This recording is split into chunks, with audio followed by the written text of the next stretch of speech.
Igitabo Kwitegura akaga gaheruka, iri huriro. Incamake y'ibihe bikomeye by'imperuka. Uyu munsi isi yegereje iherezo ry'amateka maremare yayo. Imana yitaye ku bwoko bwayo, ibuha guhishurirwa ubuhanuzi bwerekeye ibihe turimo, ibwereka kujya mbere kw'imigambi yayo, ndetse ibamenyesha ibihe bikomeye bikwiye kuzakurikiraho. Ubutumwa bwahawe Ellen G. White bwuzuza ubuhanuzi bwa Bibiliya, bushyira ku mugaragaro imbonerahamwe nini y'ibihe bikomeye by'ahazaza, kandi bukaduhatira kwitegura akaga gateye ubwoba kegereje. Tugeze igihe tuzi ibihe turimo. Pawulo arabivuga uko biri agira ati: muzi yuko igihe cyo gukanguka gisohoye rwose, dore agakiza kacu karatwegereye kuruta igihe twizereye. Abaroma 13:11. Aya magambo yerekeza ku buryo bwihariye ku itorero ry'Abadivantisite. Ubwo isi ihindishwa umushyitsi no kutamenya ibizaba ejo, twe dufite ubushobozi bwo kumenya ibihe turimo. Umugenzi wese uva mu gihugu ajya mu kindi aba afite ikarita y'inzira agomba gukurikira. Abaza urugendo amaze kurangiza, akamenya n'intera asigaje kugira ngo arangize urugendo. Abanza kumenya umunsi n'isaha buri ndege azagendamo igomba kugwiraho. Niba yaritaye kuri buri kantu kose, urugendo rwe ruzakurikirana neza nk'uko agateganyo ke kari. Abana b'Imana nabo barakora urugendo rutangaje, barerekera mu gihugu cy'ijuru. Bafite mu biganza byabo ikarita ihebuje, Bibiliya. Bafite kandi inzira isobanutse bagomba gukurikirana, umwuka w'ubuhanuzi. Urugendo rusigaye inyuma. Kwizera kw'abana b'Imana kurushaho gukomera iyo bashubije amaso yabo inyuma bakareba ukuntu ubuhanuzi bumaze imyaka ibihumbi n'ibihumbi bwagiye busohora. Ubwami bune bwo mu isi ya kera bwarahanzwe kandi buhanguka nk'uko umuhanuzi Danieli yari yarabivuze. Danieli mu gice cya 2 n'icya 7.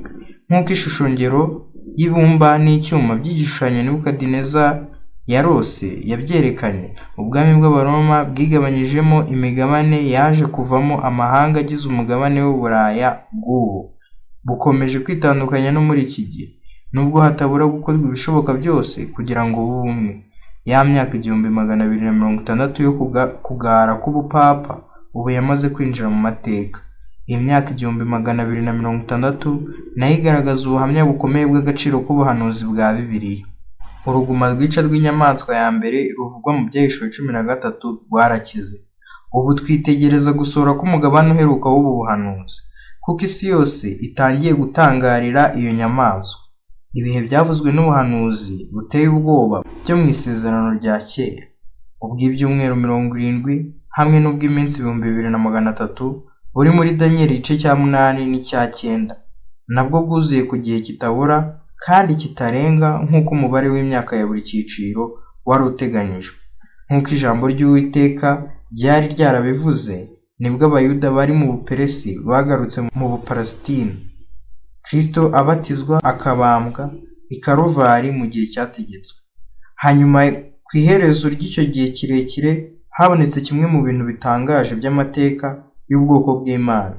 Mu gihe cyagenwe n'ubuhanuzi, Imana yahagurukije Abadivantisite kugira ngo babwirize ubutumwa bw'iteka hamwe no kubwira ab'isi ukuri kw'iki gihe, bamenyesha abantu iby'urubanza. Isaha turimo ubu irahura neza n'ubusesenguro Kristo yatanze ubwo yigishaga icyigisho gikomeye cy'ubuhanuzi ku myifatire y'imibereho y'abaturage, politike n'iby'idini. Kwiyongera kw'abapfa, kwigomeka, agahinda gashengura imitima, intambara n'impuha z'intambara, kwiyongera kw'ibishyitsi, kugaragara kw'abahanuzi b'ibinyoma, guhaguruka kw'amadini yayobye n'ibimenyetso n'ibitangaza byuzuye ubuhenzi bwa Satani.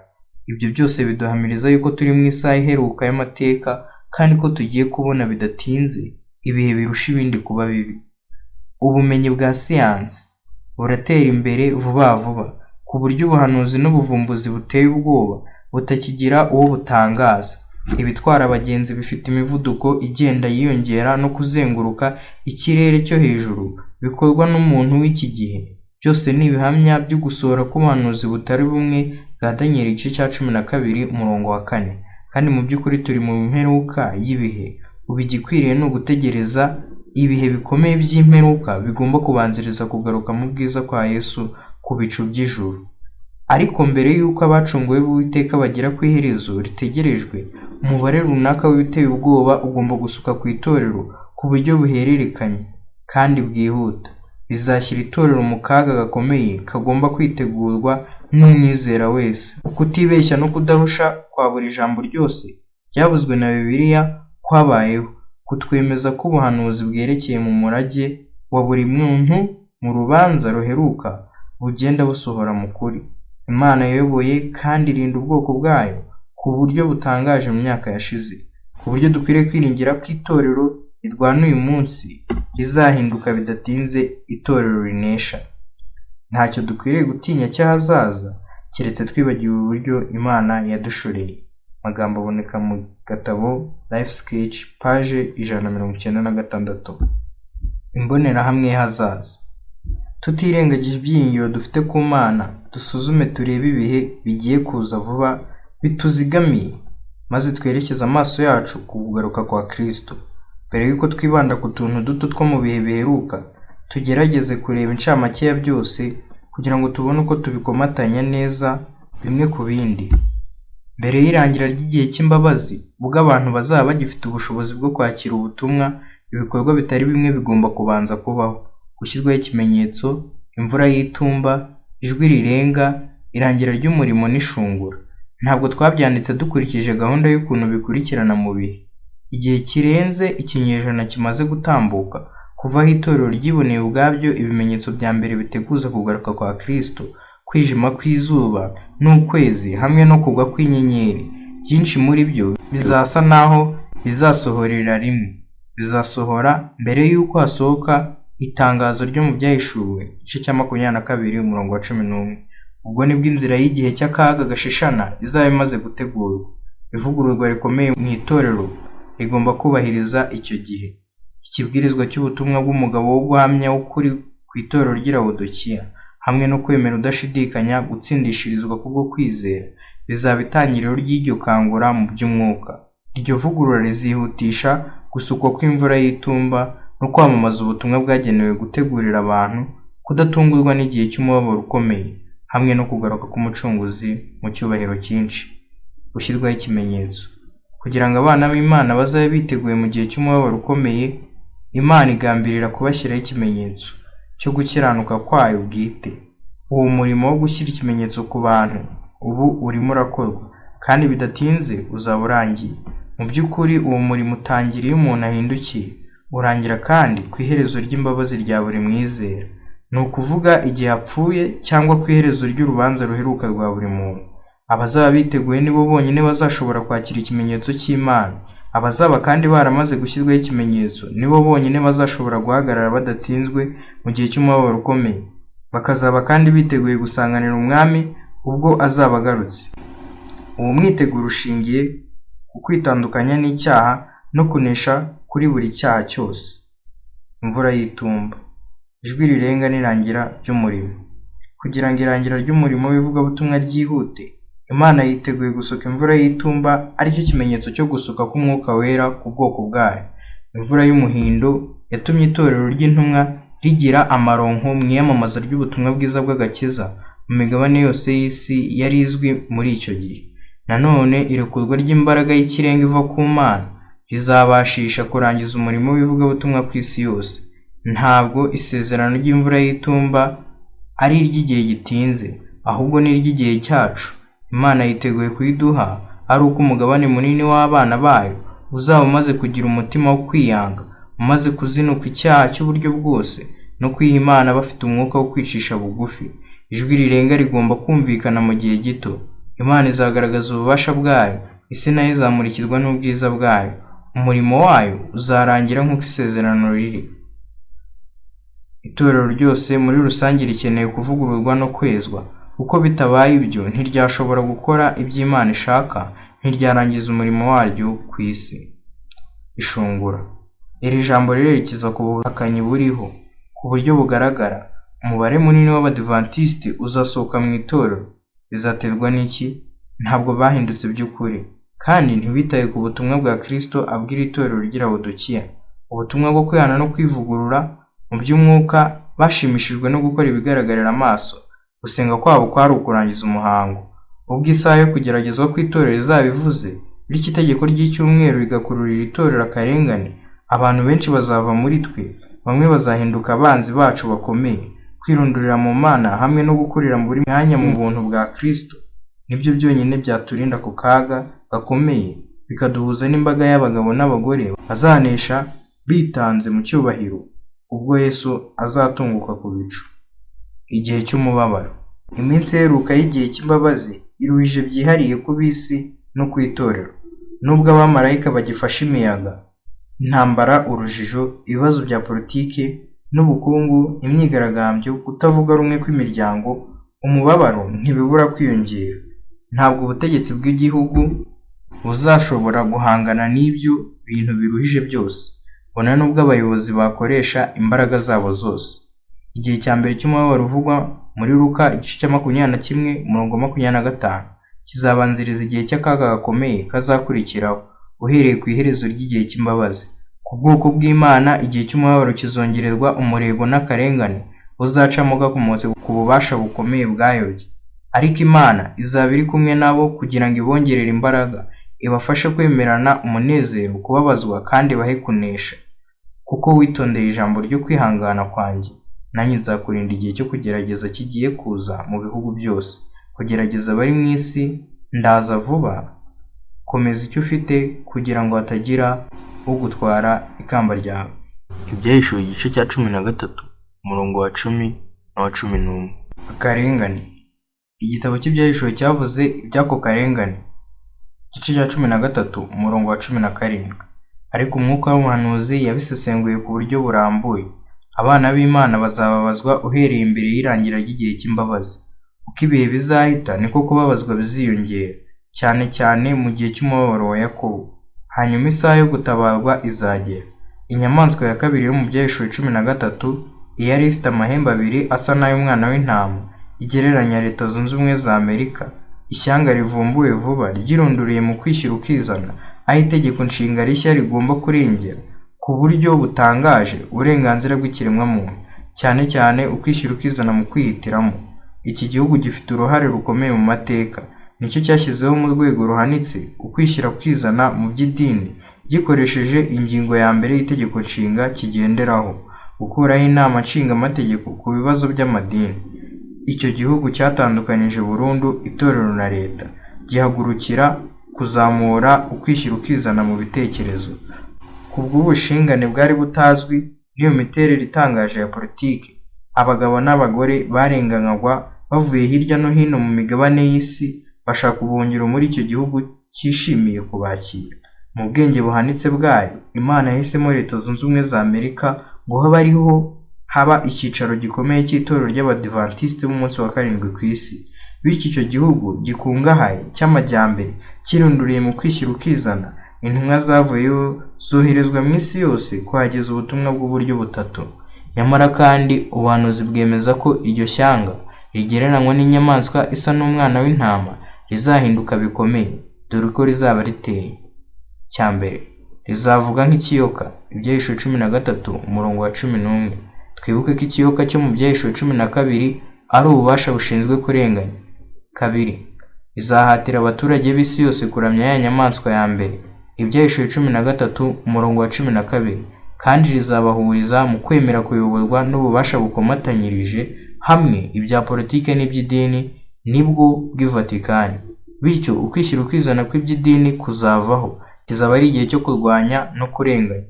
Gatatu, rizakora ibitangaza bikomeye kugeza n'aho rizamanura umuriro wo mu ijuru kugira ngo riyobye n'intore niba bishoboka. Ibyahishuwe 13 umurongo wa 13 n'uwa 14. Ibyo bimenyetso bizagaragarira mu bitangaza bikorwa n'abakoresha imyuka mibi iyobya y'idini ya gipagani, hamwe n'ubwiyunge buzabaho hagati y'Ubuprotestanti n'Ubugatolika. Kane, rizategeka umuturage wese wo ku isi kwiremera igishushanyo cy'inyamaswa ya mbere yo mu byahishuwe 13, ni ukuvuga ububasha bw'i Roma, umurongo wa 14. Kimwe n'inyamaswa ubwayo, igishushanyo cy'inyamaswa nacyo kizarenganya abera. Icyo gishushanyo cy'inyamaswa kigereranya amatorero y'Abaprotestanti azahindukirira ubuhakanyi kandi aziyongera gusaba ubutegetsi gushyiraho amategeko y'iby'idini. Gatanu, rizahatira abantu gushyiraho ikimenyetso cy'inyamaswa, bibuza umuntu wese utagifite kugura no kugurisha, umurongo wa 16 n'uwa 17. Ntabwo iyi ngingo yari yumvikana neza, ntabwo kandi iteze kumvikana, mbere y'uko uwo muzingo uzaba utarazingurwa. Ikimenyetso cy'inyamaswa kigereranya neza ibyo twigishije. Ikimenyetso cy'inyamaswa ni ugukomeza umunsi wa mbere w'icyumweru. Ubwo ikimenyetso cy'Imana kigereranywa n'amategeko yayo by'umwihariko isabato, umunsi w'ikiruhuko, ikimenyetso cy'inyamaswa kigomba kuba umunsi w'icyumweru. Gukomeza isabato nk'uko itegeko rya kane riri bigaragaza kumvira Imana, Umuremyi n'Umukiza wacu. Nanone gukomeza ku ngufu umunsi w'icyumweru kuzategekwa isi yose biturutse ku gishushanyo cy'inyamaswa hamwe n'ibindi bihugu by'ibihangange mu buhakanyi mu buryo runaka ni ikimenyetso cy'inyamaswa cyangwa ikimenyetso cyo kumvira ubutegetsi burwanya Imana n'ukuri kwayo. Hanyuma igihe kiruta ikindi cy'intambara ikomeye kandi ndende hagati y'ukuri n'ibinyoma, hagati ya Kristo na Satani, kizashingira ku gukomeza cyangwa gukandagira umunsi nyakuri w'ikiruhuko.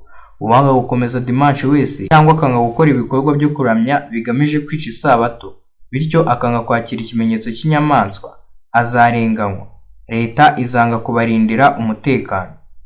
Ntabwo bazaba bakirengerwa n'amategeko y'igihugu, kandi bazamburwa uburenganzira burusha ubundi gukomera mu mibereho nko kugura no kugurisha. Mbere y'iherezo ry'igihe cy'imbabazi, Leta Zunze Ubumwe za Amerika zizahitamo itegeko ry'icyumweru. Iryo tegeko rizaba itangiriro ry'umubabaro ukomeye. Kizaba ari igihe cy'akaga gashishana mu mateka. Uyu munsi Uwiteka ashingiye ku kiruhuko cya dimanche, agaragaza nk'aho afite imiterere mbonezamubano n'imibereho y'ubuzima bwiza, bityo akihanganira abanyuranya nayo. Abahanzi bayo bashyigikira ko ayo mategeko adafite uburemere mu by'idini. Ayo mategeko ariho muri leta nyinshi zo muri Amerika ya ruguru. Bidatinze itegeko ry'ishyirahamwe rizayakwirakwiza mu gihugu cyose. Iryo tegeko rizaba rishingiye ku by'idini, rivuga mu buryo runaka gusenga kuzaba gushingiye ku kwica umunsi nyakuri w'ikiruhuko. Igishushanyo cy'inyamaswa kizemeza gutorwa k'uwo munsi, kwiyunga k'ubuprotesitanti bwahakanye hamwe n'ubutegetsi, babifashijwemo n'ubugatolika hamwe n'abizera imyuka y'abapfuye. Amahanga yose nayo azahita ashyira mu bikorwa amategeko nk'ayo. Guhaguruka kw'akarengane kuzaba gutangiriye muri Amerika kuzakomeza kugere mu yindi migabane yose y'isi, bityo bitume kurenganya agatsiko gato gakomeza isabato kuba gikwira ku isi yose. Ubwo itegeko ry'icyumweru rizaba rimaze gutangazwa, abana b'Imana bagomba kuzava mu midugudu minini. Abatuye mu midugudu mito nabo bagomba guhita bitegura kuyisohokamo. 6. Ubwo ibyago by'imperuka bizatangira gucuncumurirwa ku isi, ni ukuvuga nyuma y'irangira ry'igihe cy'imbabazi cyangwa mu gihe cy'umubabaro ukomeye, ikimenyetso cy'inyamaswa kizagerageza gutsembaho abanga kuramya ya nyamaswa n'igishushanyo cyayo bose. Ibyahishuriwe 13:15. Itegeko ryo kwica abakomeza isabato rizatangazwa. Bazaregwa ko bigize ibyigomeke ku mategeko, ariko bakaba n'intandaro y'ibyorezo bizaba birimbura umubumbe. Icyo gihe itariki ntarengwa yo gushyira mu bikorwa iryo tegeko izashingwa. Nimara gutangazwa, bizaba ngombwa ko abana b'Imana basohoka mu birorero no mu nsisiro bajye kwihisha mu mashyamba, mu butayu no mu misozi, aho bazasogongera uburinzi bw'Imana bwihariye. Aho niho bazajya bagaburirwa n'abamarayika. Kizaba ari igihe cy'umubabaro mwinshi. Muri icyo gihe bazasakuza ubudahwema batakira Imana kugira ngo ibatabare. Ikiyoka, inyamaswa n'umuhanuzi w'ibinyoma bazafatanyiriza hamwe kurwanya ukuri no kurwanya ubwoko bw'Imana. Ibyahishuriwe 16:13. Ikiyoka gishushanya Satani n'uburyo bwose bw'inyigisho zo kwizera imyuka y'abapfuye, zaba iza gipagani cyangwa iza gikristo. Inyigisho z'abadayimoni zizacengera mu buryo bwo gusenga kw'abaprotesitanti n'ubw'abagatolika, hakoreshejwe ibitangaza bishingiye ku nyigisho zo kudapfa kwa roho. Inyamaswa ishushanya ubupapa cyangwa itorero gatolika ry'i Roma. Umuhanuzi w'ibinyoma nta wundi utari ubuprotesitanti bwayobye. Ubuprotesitanti n'ubugatolika buzafatanyiriza hamwe na leta ya Amerika gushinga amategeko y'iby'idini. Ubwo bufatanye buzagera no mu yandi mahanga. Harimagedoni ni igikorwa giheruka mu biteye ubwoba, urugamba ruheruka hagati y'icyiza n'ikibi. Icyago cya 7. Intumwa Yohana yabonye mu kanwa ka cya kiyoka inyigisho zo kwizera imyuka y'abapfuye. no mu kanwa ka ya nyamaswa ubupapa, no mu kanwa ka wa muhanuzi w'ibinyoma ubuprotestanti bwayobye havamo imyuka itatu yanduye. Iyo myuka y'abadayimoni izakora ibimenyetso bikomeye kugira ngo iyobye abami b'isi no kubahagurukiriza gutegura intambara yo kurwanya isumba byose n'ubwoko bwayo. Ibyahishuriwe 16 umurongo wa 12 kugeza ku wa 14. Abana b'Imana bizera bazarindwa n'Imana byihariye hamwe n'abamarayika bayo bera. Ubwo bazahunga imidugudu bazakurikiranwa maze baterwe n'ingabo, ariko inkota zizazamurirwa kubica zizavunagurika nk'ibyatsi bikimera.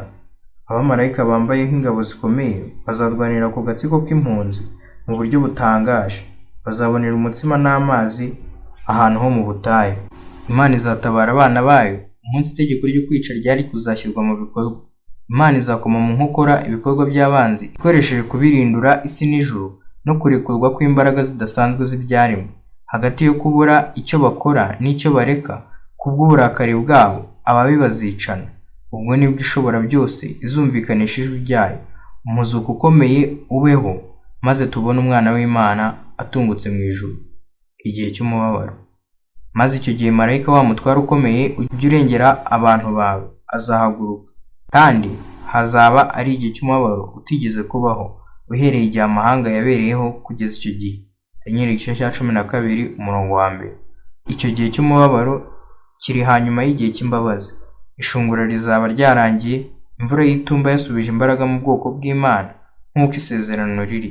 Umurimo w'ivugabutumwa uzaba urangiye. Mikayeli, umutware ukomeye utuvuganira mu buturo bwo mu ijuru, azahaguruka maze ahagarika umurimo we. Aziyambura imyambaro ye y'ubutambyi kugira ngo yambare ikanzu y'ubwami. Urusengero rwo mu ijuru ruzuzura umwotsi kandi ntawe uzashobora kongera kwinjiramo ukundi. Ubwo nibwo abamarayika bane bo mu byahishuriwe 7 bazarekura imiyaga irimbura. Abantu babi batirinda bazaba bahawe urwaho rwo gukora ibyo bashaka.